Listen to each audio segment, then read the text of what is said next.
Hello students, till now we've studied so much about magnets and magnetism. And what all have we studied? Yes, so a magnet has two poles, the north pole and the south pole. Also, that like poles they repel each other while unlike poles they attract each other. And we've also studied that magnets can be magnetized or demagnetized in many ways. But have you ever given it a thought as to what will happen if a magnet is broken?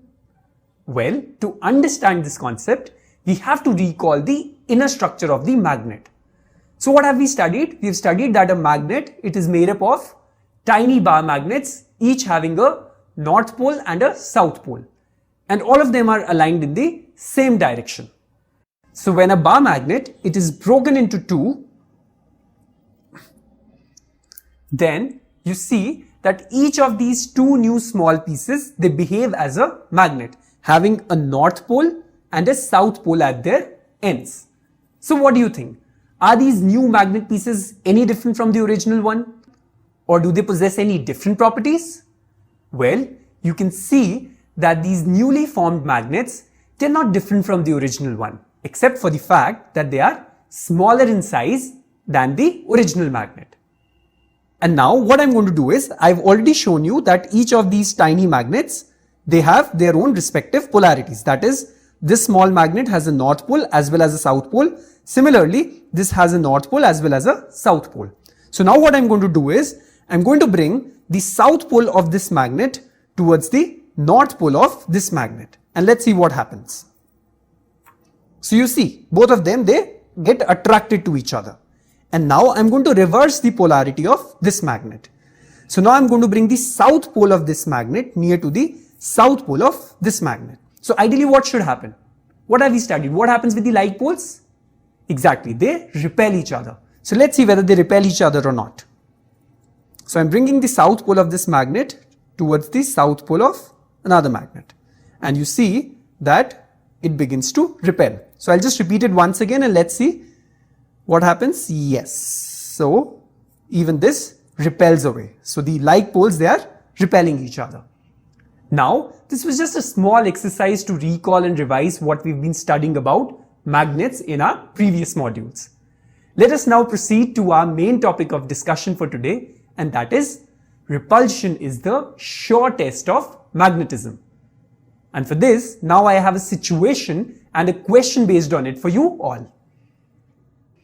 So here I have two sets of sewing needles with me, a magnetized one and an unmagnetized or a normal sewing needle.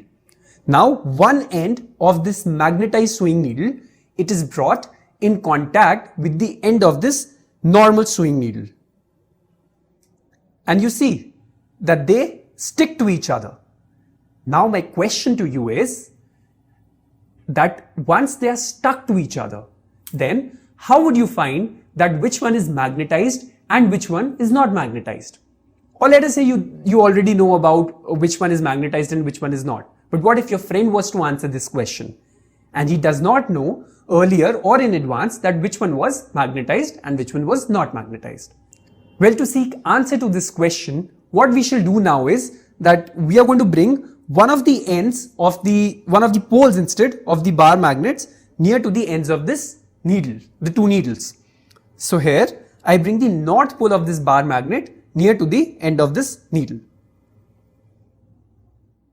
And you see, it tends to attract towards the north pole of the bar magnet. Now what I'm going to do is, I'm going to bring the north pole of this magnet to the other end of the needle. And let's see what happens. And this time, it tends to repel away from the north pole of this bar magnet. And now we are going to try the same thing with another set of needle. Now I place this needle and I'm going to bring this magnet, the north pole once again of this bar magnet near to the two ends of this needle. And you see, it sticks, it gets attracted towards the north pole of the magnet. And now I'm going to bring the north pole of the same bar magnet towards the other end of this needle. And you see, once again, it is attracted towards this bar magnet. So in both the situations, you can see here that this particular sewing needle, it gets attracted towards the bar magnet. So now which one is magnetized and which one is non-magnetized?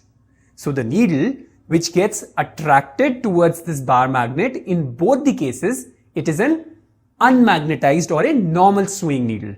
And the needle which shows repulsion in the first case but attraction in the second case, or the vice versa, towards the bar magnet, it is the magnetized needle. So what do you infer from this activity now?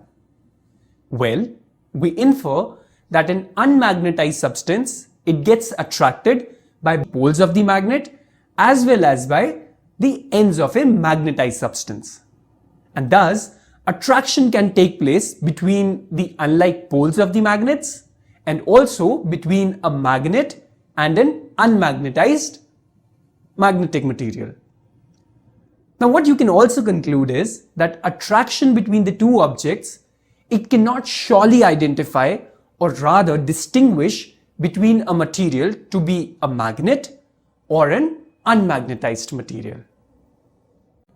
So what do you think? Which property of magnet can help us in determining its magnetism? Any idea? Well, to answer this question, let us carry out another activity. So here is a freely suspended bar magnet at rest position. Now, if the north pole of another bar magnet, if it is brought near to the north pole of this freely suspended magnet, then you can see that they repel each other. Now what I'm going to do is, I'm going to bring the south pole of this magnet near to the south pole of this freely suspended magnet, and then let's see what happens. So you can see once again, now the south pole of the freely suspended magnet, it repels away from the south pole of the magnet which I was carrying in my hand. So if the magnet repels the object, then we can surely say that the other object is a magnet. And that's because like poles of a magnet, they always repel each other. Therefore, we can say that it is the repulsion which is the sure shot test of magnetism, because this is possible only between two similar or the like poles of the magnets.